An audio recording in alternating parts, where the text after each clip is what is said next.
kuweba. Nasabi rin ng karamihan guys na may aray.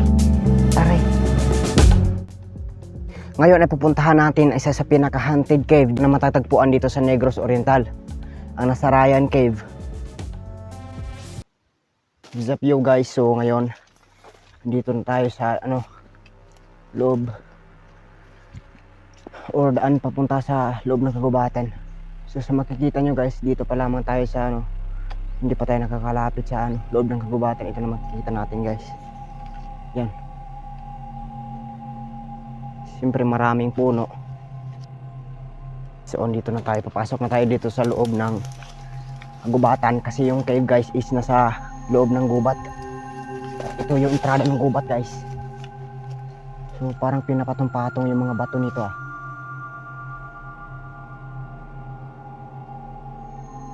Nakakatakot kasi ang lalaki ng mga bato guys. So makikita nyo, tingnan nyo guys, napakalaking bato, mga bato dito sa loob ng gubat guys.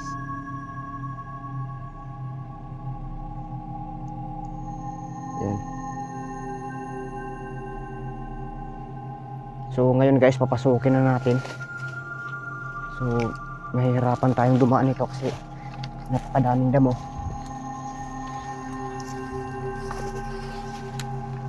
Yan. So entrada pa lang dito sa cave guys. Hindi pa tayo nakakalapit sa cave is ito na makikita natin. Mga malalaking bato guys.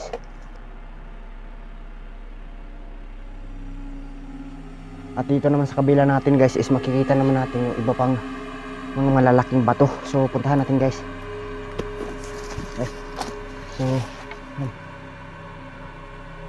So sa makikita nyo guys is napakarami talaga malalaking bato dito.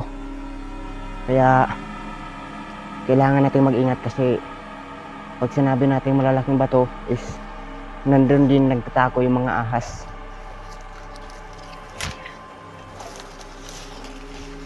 So dito guys, matatagpuan naman natin yung napakalaking mga bato na parang sinadya na ilagay. So ito, makikita nyo guys.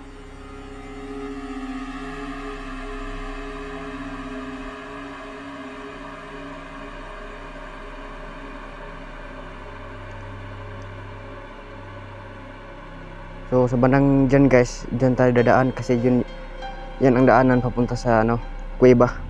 So ngayon, pasok na tayo. Actually guys, nakakatakot ang ginagawa ko kasi nasa gitna tayo ng gubat. Wow, napakalaki ng mga bato guys. So sa makikita nyo, isang napakalaking bato guys. So nasa likuran ko. Yan, malaking bato at may bato pa dun guys. Actually talaga guys, pwede ka talagang magsilong dito pag umulan kasi napakaganda ng mga rock formation dito guys. Hindi naman talaga okay lang. Makikita natin guys is napakaraming bato dito sa paligid na malalaki. Tapos dito tayo dadaan. So ngayon kailangan na naman natin bumaba para makalapit tayo doon sa malapit sa kuweba, sa cave guys. Actually ang cave na to guys ay sinasabi ng karamihan na may naninirahang mga ibon. At hindi pa ako nakapunta dito guys, kaya i-explore natin ngayong araw. So makikita nyo dito guys, yung mga rock formations talaga is talagang parang sinasadya. Yan, ito yung nakakatakot. Napakalaki mga bato guys sa paligid natin. Tingnan nyo. Diba? Kailangan natin mag-ingat kasi hindi natin alam kung ano ang mga elemento dito sa paligid guys. Yan, tingnan nyo.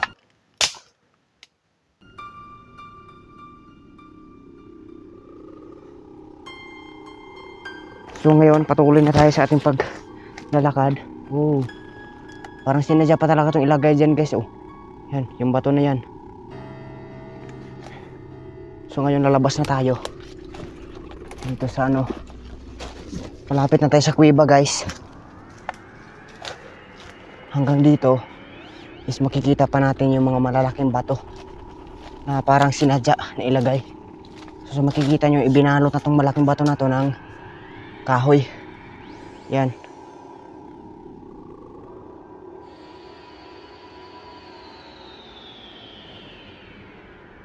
So dito naman sa unahan guys is may daanan. So sinasabi ng mga nakausap tayo at sinasabi na ang daanan na ito ay papunta na sa kuweba.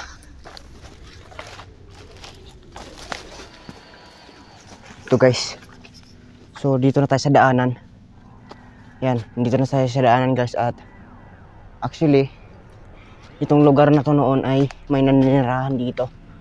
Mga tribes ng Igorot.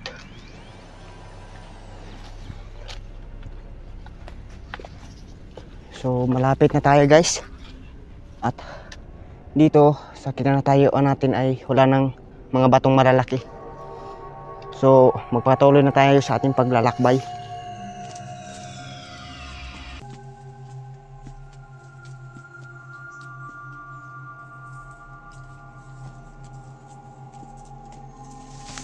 So ngayon guys, malapit na tayo.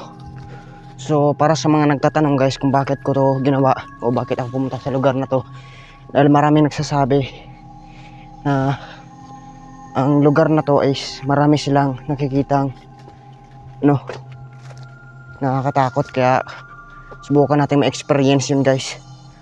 So dito may mga puno dito guys na naputol na nang dahil ito sa bagyong Odette. Yan, makikita nyo mga puno niyan. Yan, naputol yan dahil sa bagyong Odette. Kaya almost 2 years na. So andito na tayo guys. Malapit na talaga tayo sa dito sa kuweba. So ito yun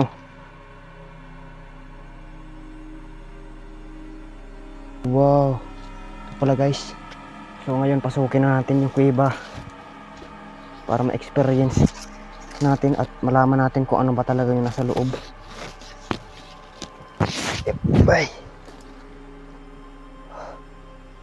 God, ito pala yun guys. Wow, grabe, nakakatakot. Baka may ahas. So andito na tayo guys at simulan natin pasukin. Goodness, luga ako. So napakadilim dito guys at hindi siguro natin makikita ng masyado. So ngayon ay papasukin na natin yung kuweba. At dito na tayo sa loob guys. Wow, shit.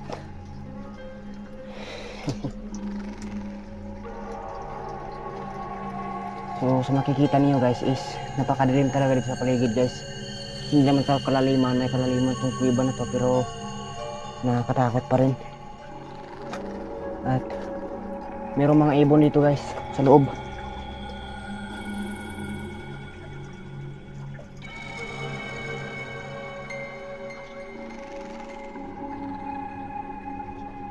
So dito guys sa banda ng looban na talaga ng kuweba is may tubig. Dito sa loob ng kuweba guys may tubig at try natin puntahan. So ito guys, may tubig dito sa loob.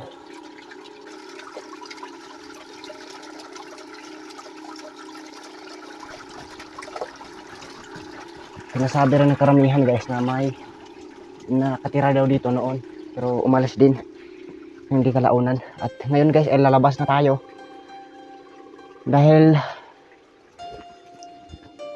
nakakalungkot lang isipin guys, kasi noon maraming nagsasabi na may ibon to, pero sa ngayon ito na lang ang makikita natin guys. Ito,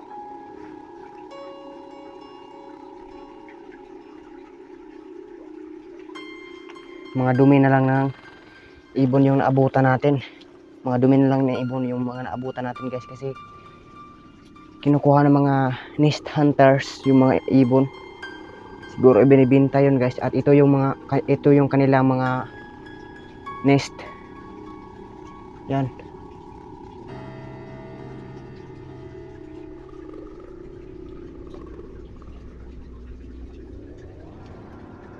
So ngayon lalabas na tayo guys.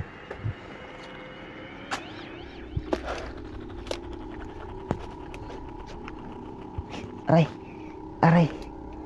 Nauntog ako, putik, sakit. Aray ko, sakit. Sakit ng ulo ko men, untog ako men. Aray. Shit, labas na tayo talaga guys. Sakit ng ulo ko, untog ako guys. Labas na tayo guys. Sakit ng ulo ko, nauntog ako. Ayun na. Yan, nakalabas na tayo guys.